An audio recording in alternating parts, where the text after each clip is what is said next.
What's up, y'all? It's the Relentless podcast where we're stirring up passion and purpose for marriage. That's right, we're diving into topics you always wanted to talk about. Real life, real struggles, real love, and real results. So what are we waiting for? Let's go in. Hey, y'all. Welcome back to the Relentless Love podcast. I hope y'all have been enjoying this. We certainly have. Facts. Y'all, it's been, I can't even say it's been a week. It's been a month. So hopefully. It's been a first quarter blur. Like, golly, what's up? But it's been a fun ride. Yeah, so I hope y'all have enjoyed the episode about role swap and Dear Mama. We've definitely had to lean more into that role swap the past few weeks because it's been crazy for me with real estate, and then I'm working on a devotional actually. So stay tuned for that. Right. It's coming out soon, but I'm scrambling like last minute trying to get it in on top of everything that I do. But it's just an honor. You've been doing good, man. Thank you. You've been doing good. I'm doing the best I can. Putting on one hat, taking off, one hat, taking off, one hat, taking off. Yeah, it's been one of those first quarters. Speaking of which, I have had to be very flexible, and it reminds me of one of Brock's favorite movies, The Incredibles. The Incredibles. Fun fact. Hey, it's a classic. Brock loves animation. He does, and that is one of his Honey, favorites. where's my super suit? Where's my supers? When we were dating, it was on all the time. He would fall asleep to it. He put it on just like background noise throughout the day. Yeah. But low key, I think he had a thing for Elastigirl. Wait, hey, wait. I really do. The thin waist, the thick thighs, the way she just like glided through. Let me find out. She said I was peeping out Elastigirl, man. Facts. They did make her like a little baddie though. Yeah. Like they did sexualize her. She was a baddie, man. She was bad, but it was her. She ain't got nothing on you though. She ain't got nothing on you, honey. Yeah. I like to think I have moves, but it was her assertiveness, I think, too. She was just a strong woman. So that's actually she was. A topic we want to circle back to today. True. We talked about that last month and got a lot of great feedback, but we didn't get to finish the dialogue. Yeah.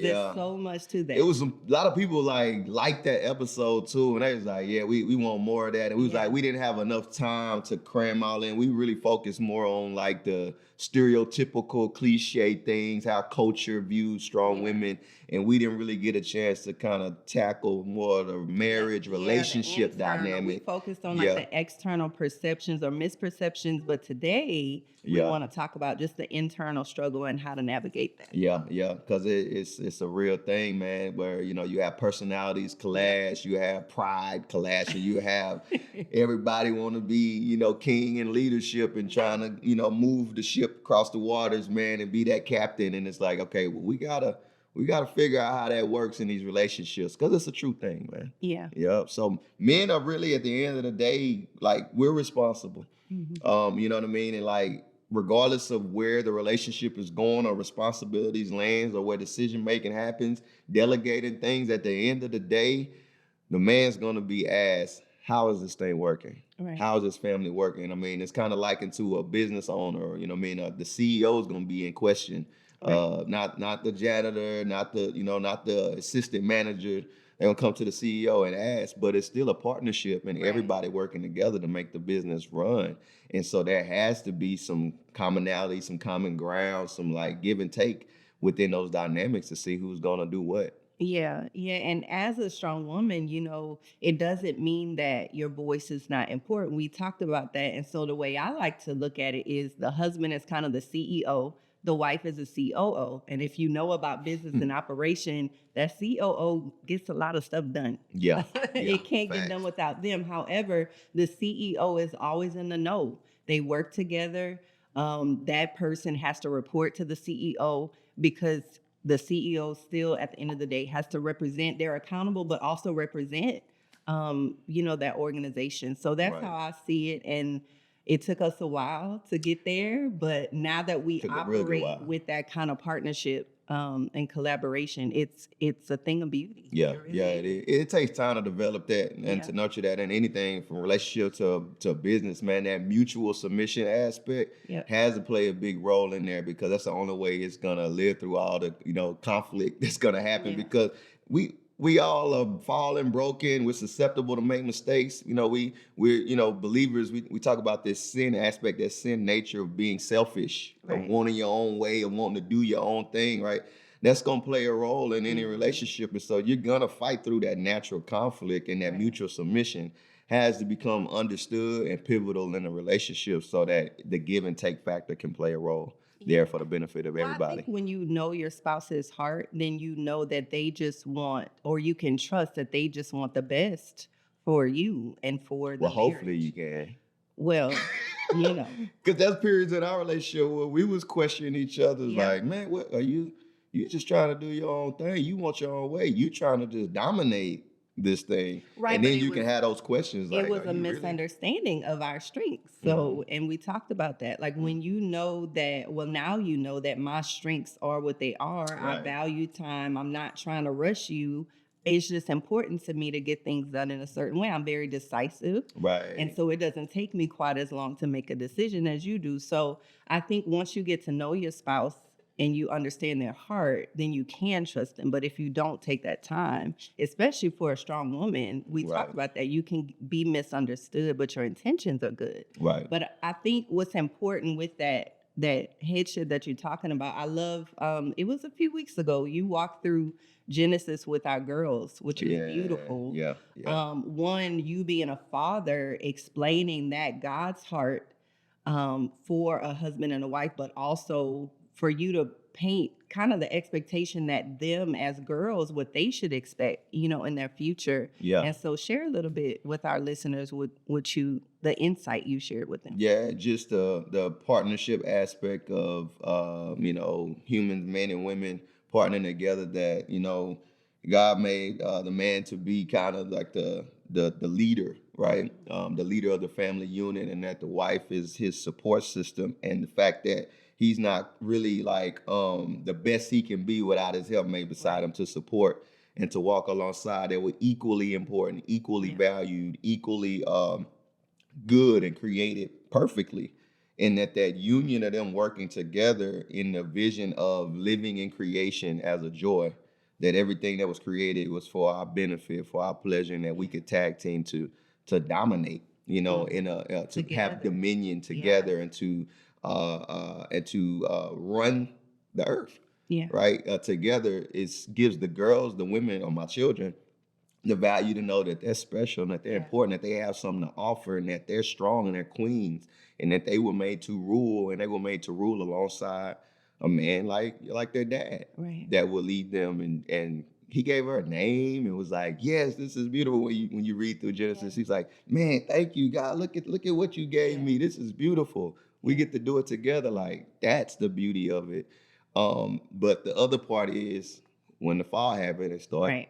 clashing and blaming each other and all that, and that's where that nastiness can kind of creep in. But the beauty originally was what I just shared and what I wanted to share with them. Yeah, and I mean, you dropped a gem, and I want to make sure they didn't miss it.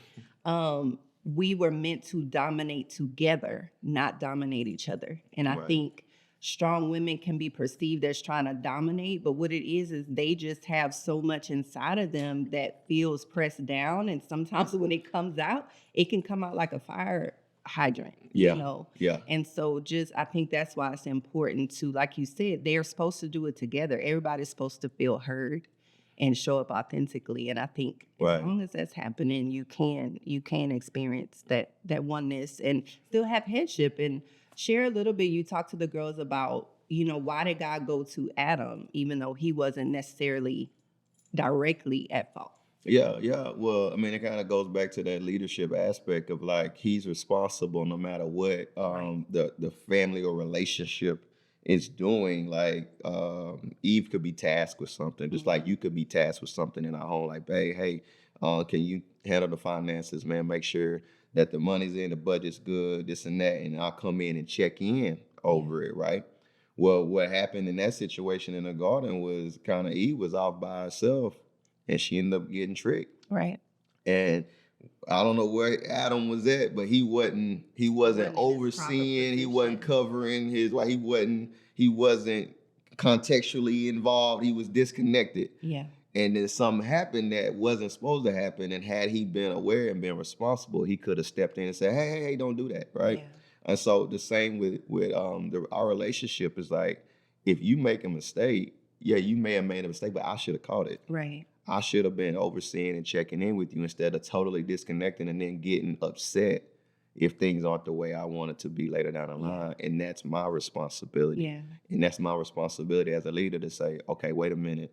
Let's circle back around and let's tweak this. Let's fix this. Let's do it this way. That way we get the results we all need. Right. And for a strong woman who can hold her own, it doesn't mean that the leader is checking in because he doesn't trust you. It's no, how can I support you?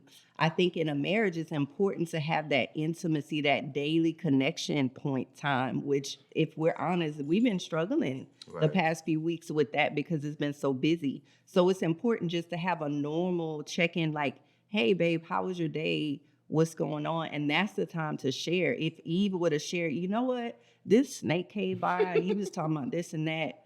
I don't know. What do you think about it? Before making a decision, it could have saved all of us a lot of heartache and trouble. And so it's so important in your marriage to have that authenticity. Even if, let's say, the wife is tasked with the finances, you can handle it, you can manage it, but your husband still needs to be aware of what's going on so y'all can make the decisions in oneness and in agreement. Right.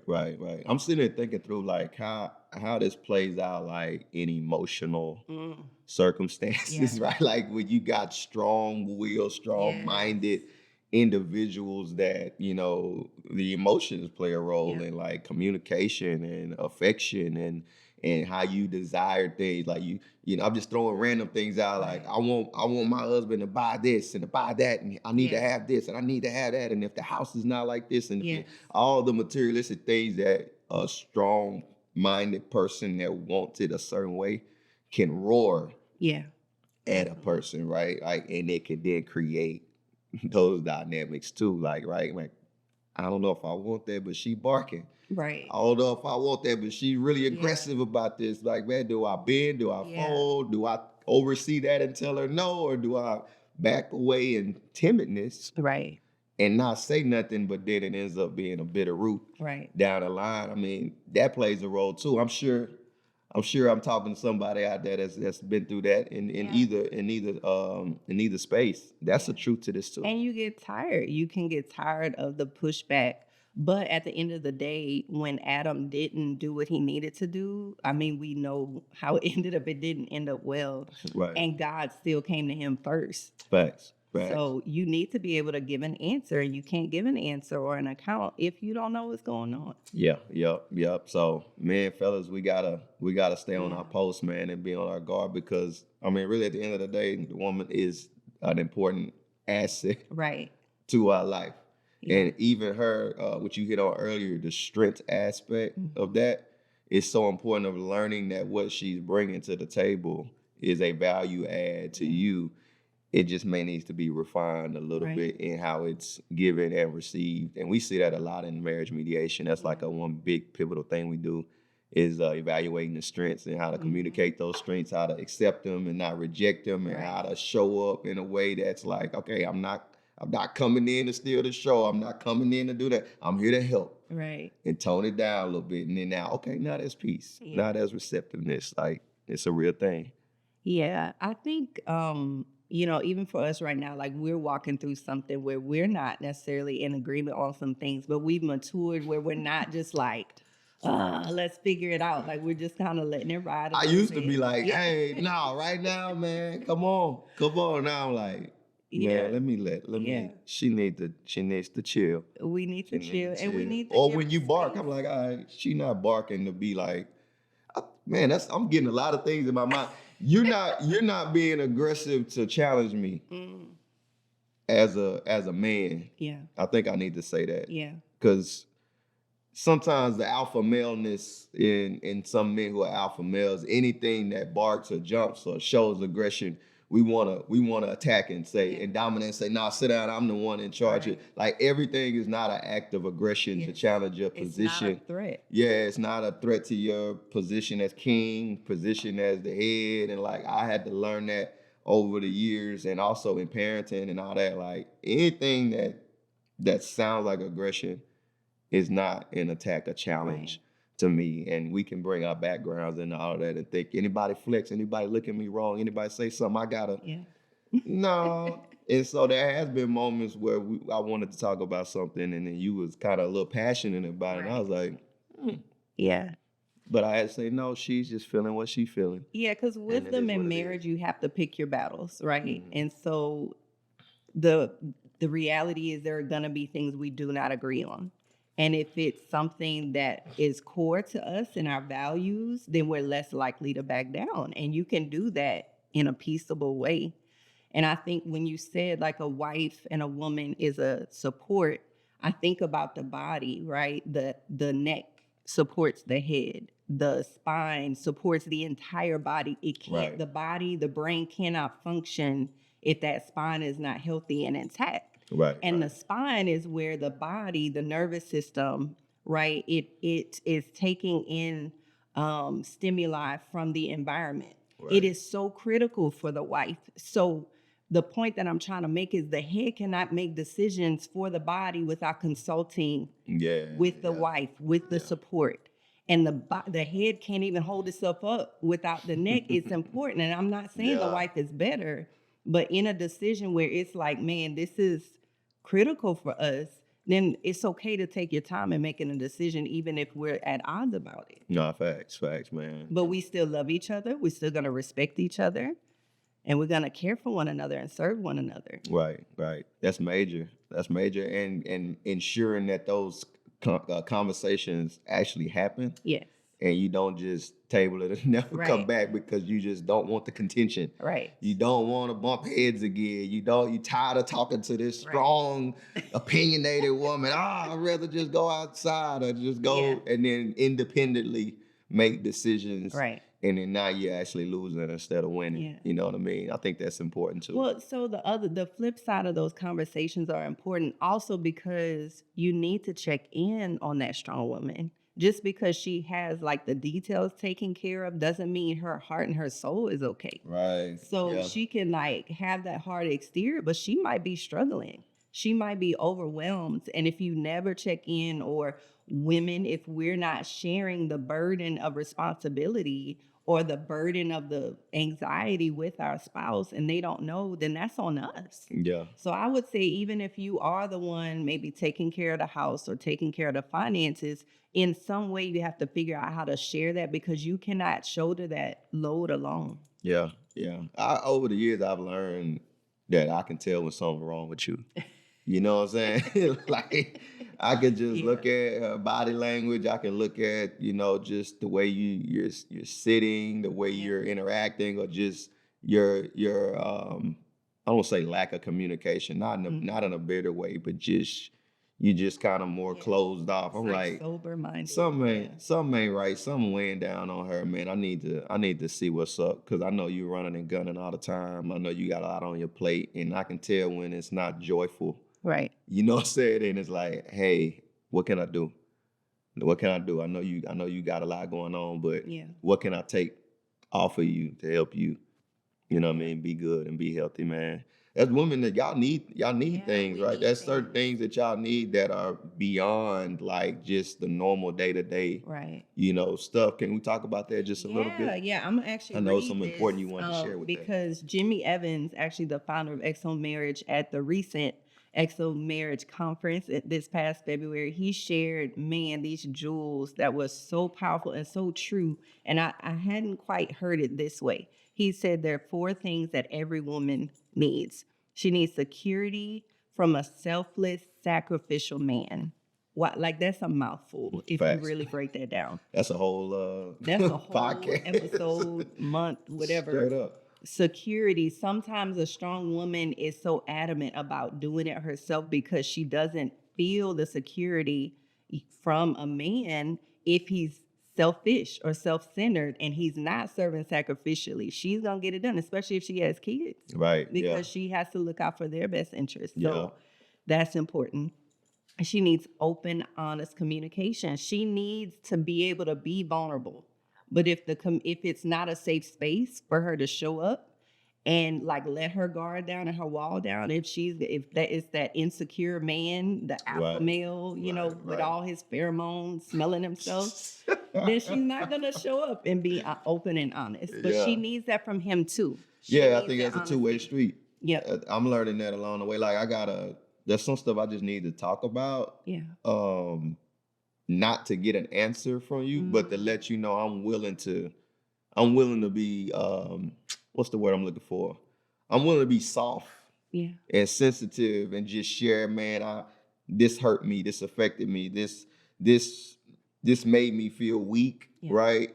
And then it kind of gives you space to reciprocate or to make you feel like he ain't all walled in. Right. Right. Like I've been thinking about that lately. Like even a couple of days ago, I was like, and I didn't do it, but I should have did. It was like, I should have told you about something that happened to me. It had nothing to do with you. But something that happened to me that made me feel like, man, I'm not okay right now. And I didn't, but that would have been a time for us to build some intimacy. Right. To where you'd be like, oh man, he said that, he shared that. Yeah. I can come share with him. Yeah. And it's like this reciprocal thing, man, that becomes like basically a safe space when we do it together. Yeah, and that's good leadership. You're modeling what you want to happen in a relationship, but you said it's so key. It builds intimacy. Like when you see that your spouse is open and they're like sharing something that's tender, then you kind of like relax in that. Fact. And you feel closer. Like, man, I didn't know. It's so funny. I was in a coaching session yesterday and the husband said, man, I never heard you say that. And so it's now y'all have a deeper connectedness because you shared something that you never shared before. Right. Yeah, it's true. I just think always said that like women are the talkers. Like But women. it's opposite. But it's for us. really it's really like a lot of times it's the opposite, but y'all are like kind of waiting on us to open the door for you guys to talk more. So it's like we lead the way in the dance, and then now you feel a little bit more like I'm getting that need met from my husband. I can talk, and I ain't gotta go talk to the homegirls and run my mouth. I can run my mouth with my husband, Yeah, without being judged. Right. So the third thing is non-sexual touch. Non-sexual touch. What is that? It's so important. What is that? No, I'm just kidding. I know it. We know it. Just holding hands. Blow your hand. Yeah. Now, I don't mind sexual touch. I don't. But women need to know that I'm not just a piece of meat to you. That I mean more to you. Just a caress. Just a, Right. Whatever it is, we just want to know that we're more than that. We're more valuable. There's more to us. And you acknowledge that. So just a hug, an embrace, just a strong, firm hand on the shoulder, especially like if you're way down. You don't want nobody pinching your butt at that point when your mind is somewhere else. Like, are you kidding me right now? Yeah. Well, I will say this in the digital space, and we are in the digital space, and we actually gonna talk about this soon. It can be painted that strong women don't want that. They just want the sex and the money and pay my bills and get out the way. Or I got my own, I take care of my own stuff. Just come over here, let's sex it up and get gone, get away from it. And it can create this illusion that a woman is just kind of almost like a man kind of vibe. And I don't know if y'all seen it. I've seen it. I've seen it painted that way, when in actuality, the non-sexual stuff is really very, very essential and very, very important, contrary to how they can be shaped. We can be shaped and programmed to think. And that's just the reality. Connection and attachment. That every person, not just a woman, every person really needs that. And I think it's important to build an intimacy. Right. So, but it can be the bridge to the sexual. Not facts. It is touch. The bridge. It is the bridge. So build the bridge, baby. Yep. And the fourth thing that I think is super powerful, leadership. So the first one was security, open, honest communication, non-sexual touch, and leadership. And he said this so powerfully. Women want to be treated as an equal. They want a loving initiator of spirituality, finances, and parenting. And I can say that as a strong woman, I don't want to have to be the first one to give the idea or figure it out. I want, especially when it comes to spirituality. And I think I've tried to yield more to let you emerge and grow in that. I don't know how I've been doing. But that's what I would say to strong women is we have to slow down enough to let the man do that. And it might be an uncomfortable pause or awkwardness or whatever.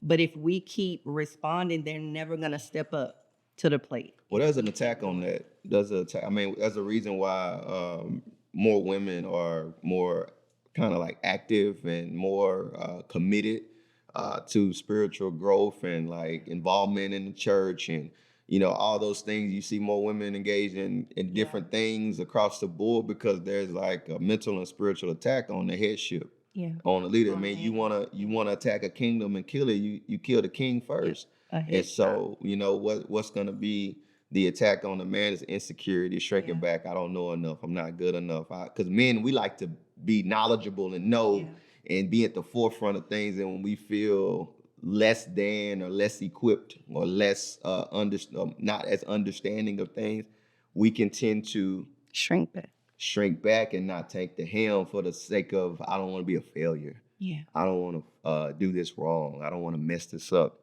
And then you end up not doing nothing at all. When really that's what your wife is probably waiting on, right? That's what your kids are waiting on. That's what all that's waiting on. And even though she's strong, she's really probably fighting the urge to, well, I'm going to just do it anyway. Right. And then having to say, okay, well, if I do it anyway, am I disrespecting him? Am I overstepping him? And so there's this tug of war. But as men, we definitely had to take the lead. And that's something I struggle with through the years, especially early on in our marriage, where I just felt, I felt ignorant and insecure.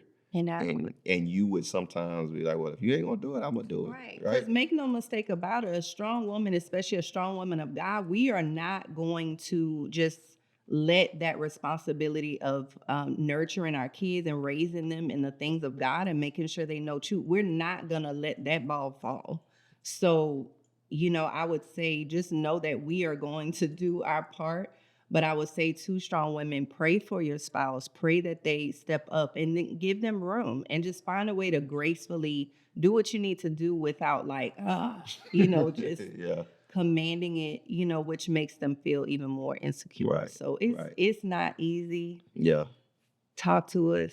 Listen, we don't have enough time to go into all the real things, but that's why we really do encourage y'all to reach out, not just for marriage. Like if you want to talk about any of this, we're here for it. Yeah, definitely, man. I do want to share one little thing. Yeah. I learned. I mean, I've been learning. I do a lot of leadership teaching, leadership development and stuff. One thing that was I guess impactful to me was the idea of as a leader, especially with husband and wives, try not to focus on the weaknesses in your marriage. More so is that you focus and invest in your strengths. Yeah. And so in the leadership aspect of husband and wife team and the man being responsible, and then we were just talking about the spirituality point, find what the strongest element in that area is for you, and then give it all you got in that area. Right.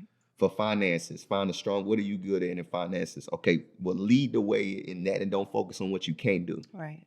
And then allow those strengths in your wife that is maybe that strong woman that's like, yeah, let's go. What are her strengths? Don't focus on the weaknesses of what what you're analyzing as a negative. What are the strengths? And invest in those things and do it together. Yeah. And now you're winning because you're not all the way weak in your spiritual. Like there's something that you can grab a hold to. Same with the finances, same with the communication, same with all that. Like that's what leaders do. Yeah. They find those strength areas and then they go all the way with it, right? And then that's where the call comes together. And now where you're weak, strong, where I'm weak, strong, and now we can actually run and win. And we're playing complementary ball while the man is leading the way and the woman is supporting. And we can grow in it. That's the reality. Even though you're weak in something, it doesn't mean you can't get better. You can't talk to mentors and learn different tools and tips. But I think ultimately it's being vulnerable enough to say that, you know what, babe, this is how I feel. I actually feel a little inadequate. Can you pray for me? I think, man, that's all a woman wants to hear too is like, honey, let's do this together. We could probably help you with that. But if you stay in your head about it and not invite your spouse into those feelings, it just creates tension and separation. Yeah. So what's the key takeaways, man? I love this part of the podcast. Yeah, so like the I would key say moments, key takeaways. a strong marriage and a strong family has a good, confident CEO and a strong COO, and they're working collaboratively. They recognize the gifts in each other and they embrace it instead of trying to reject it and shut it down. And to be honest, if you think about it, just like a good business and organization runs, your house should run like that. We Yeah. work as a team. We hear each other. Everybody feels like they belong. Everybody's contributing, and we all win, and you're thriving. So that's what I would say. Yeah, good. And mutual submission. Mutual submission to each other, man. She got good ideas, you got good ideas, man. She's strong on your weekdays, you strong on her weekdays, and she is playing for you. Yep. She is for you, man. And so I think that mutual submission portion is really, really big. Yep. Yeah, I love it, man. Good talk, Strong Women Part 2. We had to run it back, had to kind of dive into the marriage a little bit, man, and pull out a couple nuggets for y'all and drop it, man. I hope y'all are growing. I hope y'all are thriving. Hope y'all stay tuned with us for the podcast, man. We got a great one coming up next week, man. Y'all reach out to us. Let us know what y'all want to hear. But until then, we signing off. Brock and Dominique, Relentless Love Podcast, man.